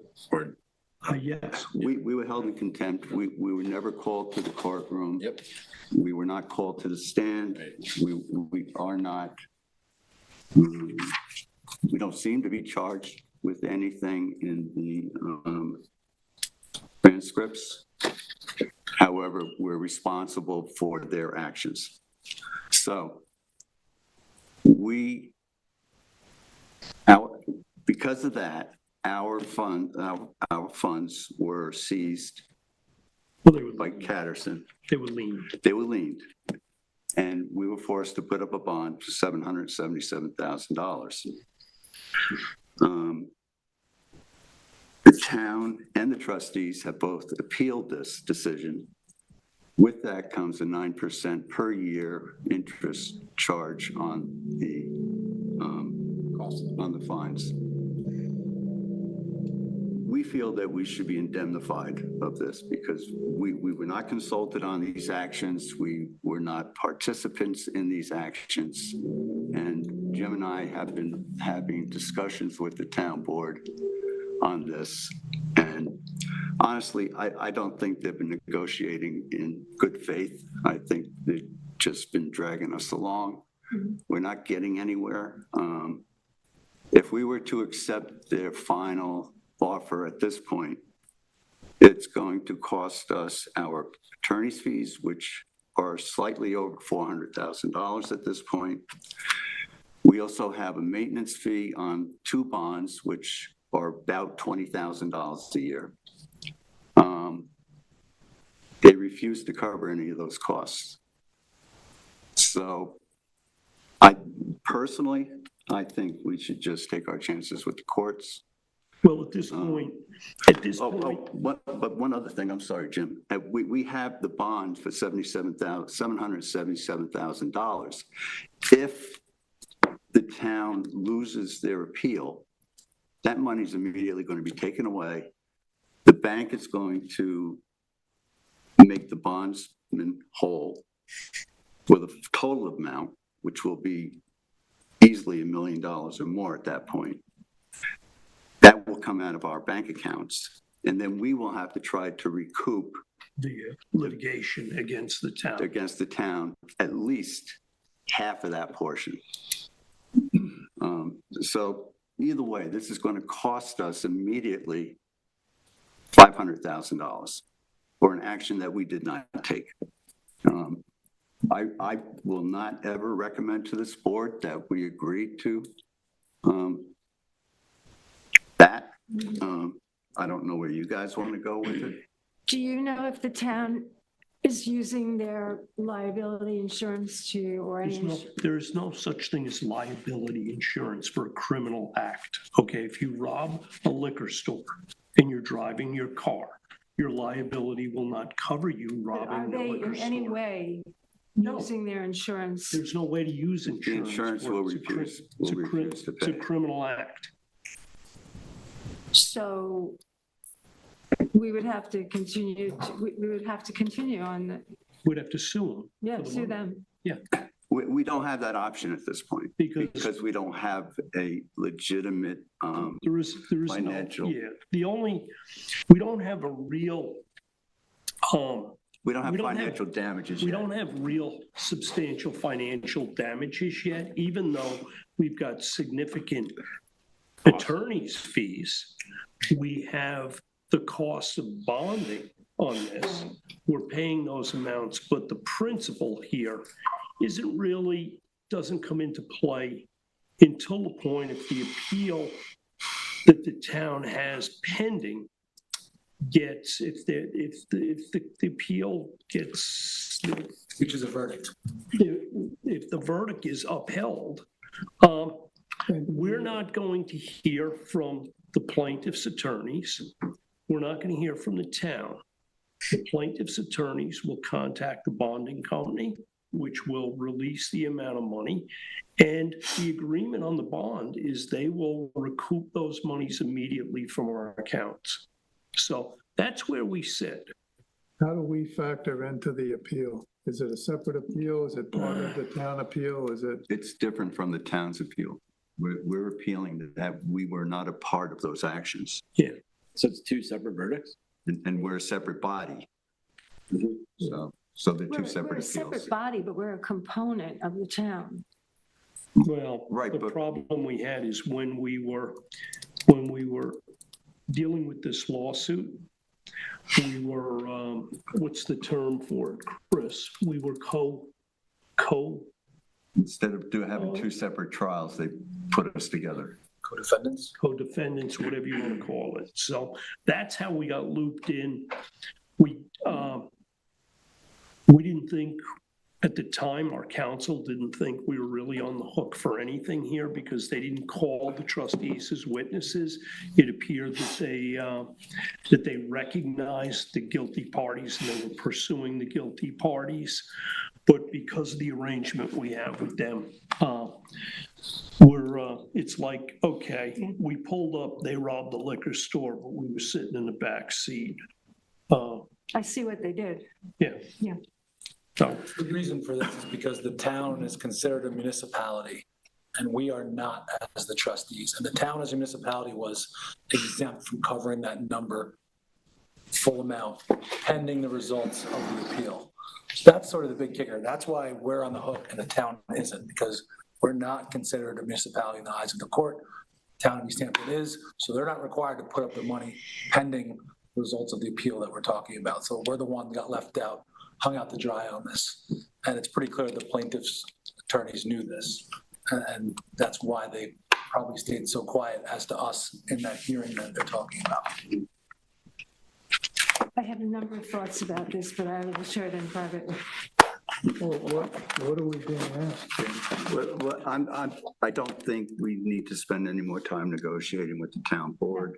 Yeah, the request, and we had gone through a lengthy negotiation because going back when Kathy and the town board, the present town board was installed, we sat down, we were told our goal to differentiate ourselves from the previous administration is to put these lawsuits behind us. They said we're willing to do the indemnification. And I'm going to be honest, it was somewhat empty gestures.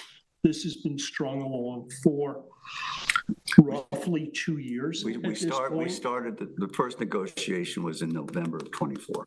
Yeah. So this is, basically really all Francis wanted to do is bring the rest of this board and the public up to date on what's going on here. This is, it's somewhat of an embarrassment. It is what it is. I mean, we. All of the contemptuous actions were performed by the town. It's performed by two individuals. And there was a couple, I Two could name elected a couple names individuals of people that in the did town. things that should not have been done. Yeah, and Yeah. we're paying the price for this. I do want to say that I have printed transcripts of the court proceedings, if anybody wishes to read them. Okay. Yeah, the public. You can also get a digital copy from the office Okay. to choose, Mhm. just so you have a better understanding. Yeah. Yeah, 'cause for some of you guys, you weren't on the board then. Right. Yeah. This whole thing comes Very down to true. They should have never issued citations or anything for civil trespass. They should have made the homeowner. It should have had, there's a Well, lot of that's, things. Bill, I'm going to be honest, that's neither here Yeah. nor there.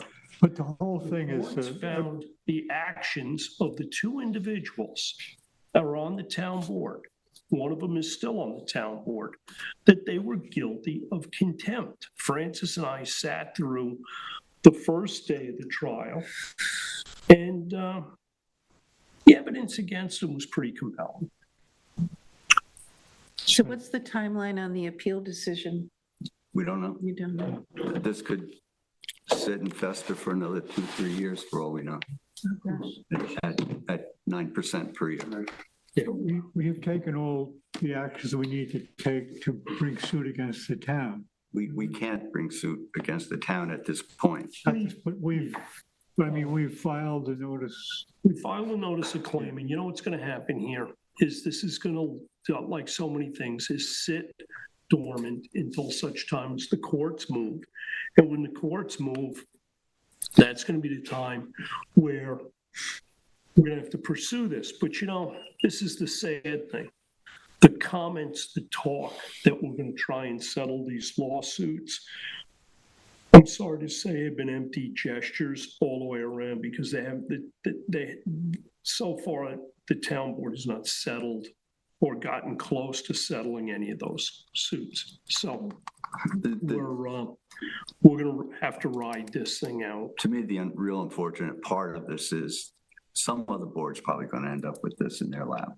Yeah. When it finally comes to fruition, they're not going to have a clue of what they're talking about. Right. And it's just going to get lost. So It makes sense to put together sort of a, we don't need to continue to build our attorney's fees. we should on this. just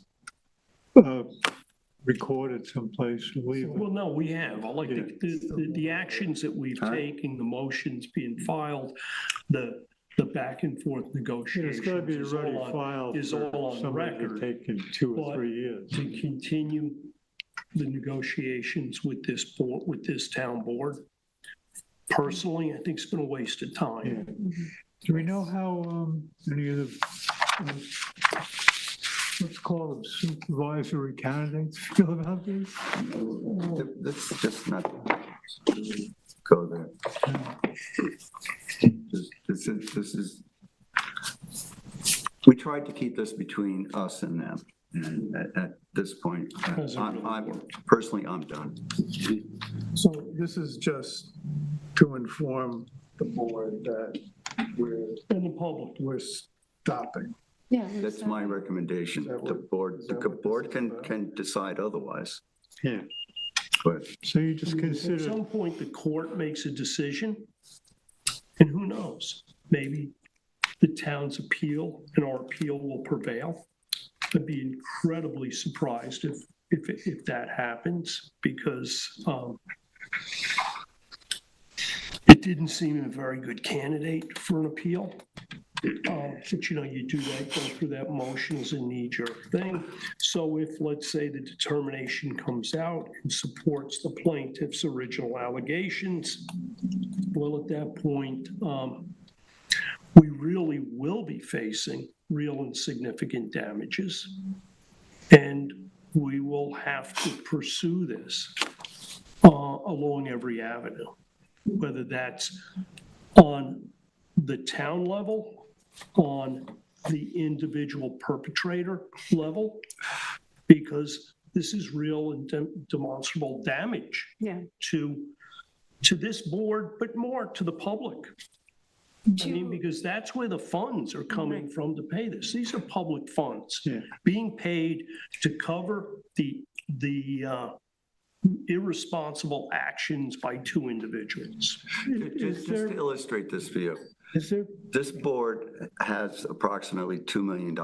We're talking about half our funds going away.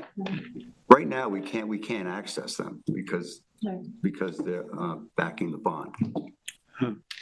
Is there a possibility we would have standing to sue because of the expenses we've already incurred? Oh, yes, you'll go, that lawsuit will encompass I would encompass it, but I mean, the so it's interest gonna on prevent those us from- expenses and everything.